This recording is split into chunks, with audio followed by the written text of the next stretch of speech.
So, why would anyone need an advanced lesbian relationship skills masterclass? Let me give you a personal answer to that question. I'm Ruth Schwartz. I'm the director of the Conscious Girlfriend Academy. I've been out for 41 years and I've been running Conscious Girlfriend for almost 10 years. I've had the great pleasure and privilege of teaching lesbians and queer women from all around the world skills for having the happy, healthy dating and love and sex lives that we want. But even so, a few years ago, I was finding myself sometimes getting waylaid by things that would come up between me and the women I was seeing at the time. That even though I had a lot of skills for listening, for communicating my needs, a lot of compassion, generally didn't tend to get critical or defensive. You generally could maintain curiosity, all the things that I teach about in the Lesbian Relationship Skills 101 class.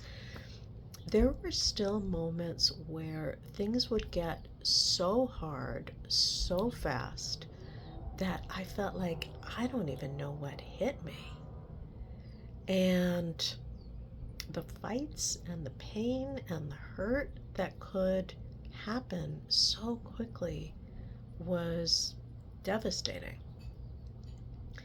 So I started studying a number of more advanced techniques, and I developed a deep understanding of attachment theory and how our attachment style differences play out in relationships in general, but obviously most intensely in romantic relationships, and I believe most intensely in lesbian romantic relationships, and also how the personal trauma that most of us carry interweaves with attachment styles and triggers to create this kind of perfect storm at times in our relationships.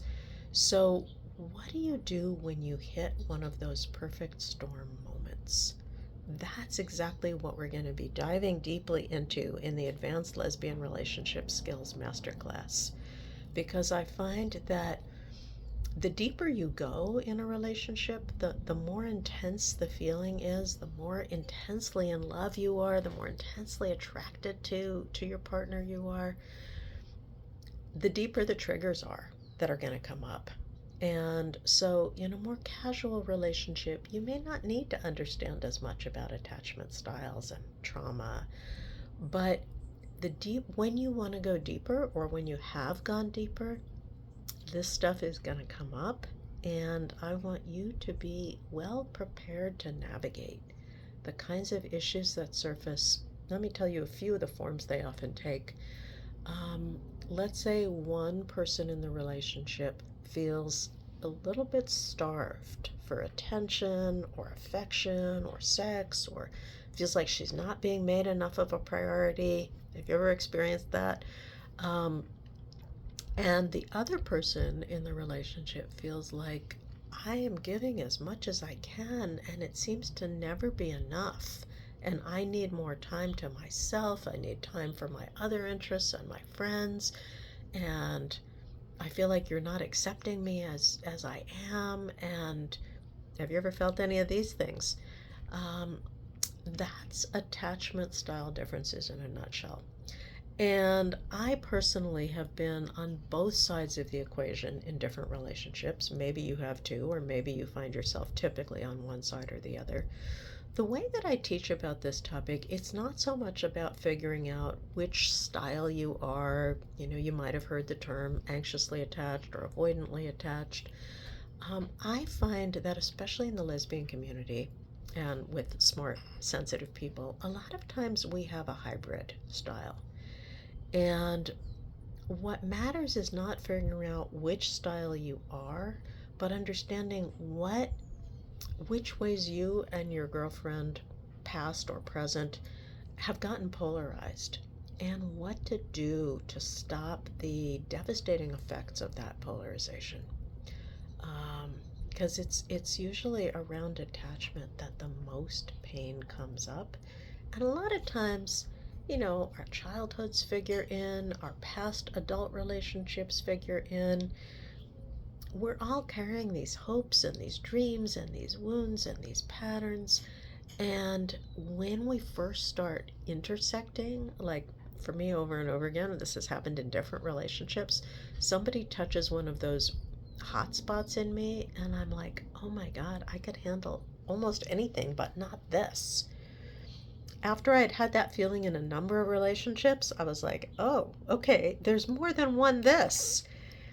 How can I be more empowered to deal with this particular combination of where I go under stress, what I most deeply want from a partner, where these spots of tension have habitually come up? How can I, first of all, understand this so that I don't have to either blame her and make her wrong? You know, Sometimes the other person is making mistakes, right? Or isn't skillful. That's true. But lots of times I've made mistakes and I haven't been skillful. And bottom line, if this is somebody I love and want to be close to, trying to figure out, who's wrong, who's right is not going to get me to the outcome I want. So that's why I'm so passionate about teaching the skills I'll be going over in the Advanced Lesbian Relationship Skills Masterclass, including attachment and how to work with these thorny triggers so that you can either understand what the bleep happened in your past relationship so you don't have to be haunted by it, or so that you can navigate in your present relationship and really get the connection back and not get derailed by these kinds of dynamics and triggers. So, everything I teach is about not blaming, deeply compassionate, and absolutely empowering. So, if that sounds good to you, I would love to see you in the class. Okay, bye bye.